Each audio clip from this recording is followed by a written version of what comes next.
Ang aking paniniwala sa Diyos bilang Muslim, ang Diyos ay nag-iisa, hindi siya ipinanganak, hindi siya nagkaanak, at hindi rin siya ipinako sa krus.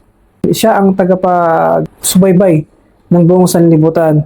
Siya ang lumikha ng langit at lupa. Siya ang lumikha ng mundo. Siya ang lumikha ng lahat ng nakikita natin dito sa mundo. Langit, lupa, karagatan, tao, hayop. Yan ay nilikha ng Allah subhanahu wa ta'ala. At ang Allah ay hindi naging tao. Mahirap kasi sabihin natin na ang Diyos ay naging tao. Pag sinabi kasing tao, nandun yung tinatawag na pangangailangan eh. Ibig sabihin, kapag ang tao, kagaya natin, tao tayo, may pangangailangan eh. Tutulog, kumakain, umiihi. Kumbaga, isipin mo na, name it, lahat ng mga ginagawa ng tao o nangyayari sa tao, isipin mo na ganun. Sa ngayon, na naging malinaw sa aking pag-iisip, nung pumasok ako sa Islam, hindi maaari ang Diyos ay matulog. Siya ay Diyos. Siya ay makapangyarihan. Hindi niya kinakailangan maging tao, bumaba dito sa mundo para magturo sa tao. Magsisend siya ng tao, kagaya ng mga propeta. Yun nga ang pananaw ko bilang isang Muslim naman sa mga propeta. Nagbigay siya o nagtalaga siya ng mga karapat-dapat na tao.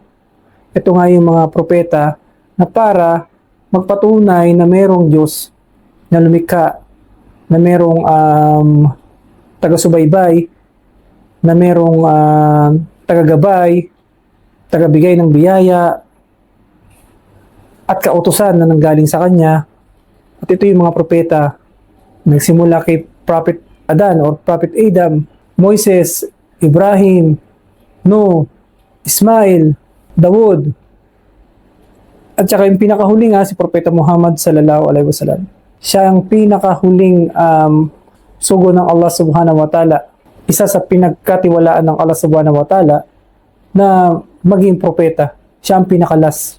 Ang akin namang pananaw kay Jesus bilang Muslim na ngayon, siya ay isang propeta ng Allah or sugo ng Allah subhanahu wa ta'ala na pinagkalooban din ng mga kapangyarihan, kagaya ni Moises nung hinati niya yung dagat, kagaya pa ng mga ibang mga propeta na pinagkalooban ng kapangyarihan. Si Jesus ay bumuhay ng tao, nagpagaling ng mga may sakit. Yun ay dahil sa kapahintulutan ng Allah subhanahu wa ta'ala. Hindi yun dahil sa ano pa mang dahilan. Yun ay dahil sa kapahintulutan ng Allah subhanahu wa ta'ala. Ang lahat ng kapangyarihan, karunungan ng mga propeta ay nanggaling sa Allah subhanahu wa ta'ala na nag-iisang Diyos. Ang pananaw ko naman sa kabilang buhay, ito yung tinatawag na magiging permanente nating buhay eh.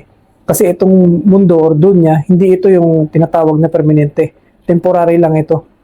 Walang lubos na makakapagpaliwanag dito tungkol sa kabilang buhay kung hindi mababasa lamang ito sa banal na Quran. So, until now, nag-aaral pa rin ako ng banal na Quran bilang isang balik Islam. So, kailangan patuloy pa rin ang pag-aaral. So, hindi pa ganun kalalim yung kaalaman ko sa Islam. Kasi sa Islam nga, kailangan dire-diretso yung pag-aaral or patuloy yung pag-aaral sa Islam. Yan ang tinuturo lagi sa Islam. Kahit nga yung mga bigating mga scholar na hanggang ngayon nag-aaral pa rin. Napakalawak kasi ng Islam eh, sobrang lawak. Yung minsan na inaakala natin na yun na yung ibig sabihin nun, meron pa palang mas malalim na kahulugan nun. Kaya kung magbibigay agad tayo ng conclusion, ganito na pala yun. Kumbaga, hindi. Kailangan alamin pa natin sa mga scholar, sa mga ustad, kasi meron pa talaga dong pagpapaliwanag. Alhamdulillah.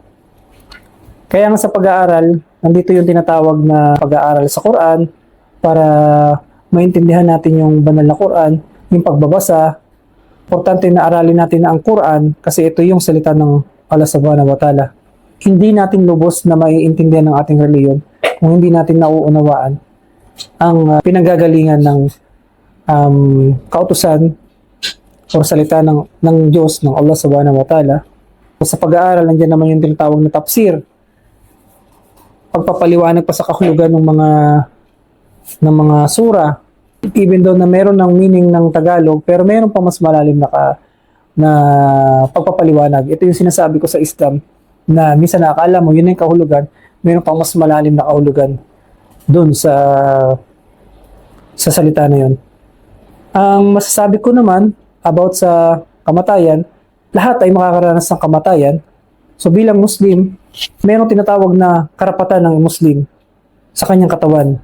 Halimbawa, namatay ako, ang karapatan ko bilang Muslim ay mailibing ako sa pamamaraang Islam, hindi sa pamamaraan ng Kristiyano.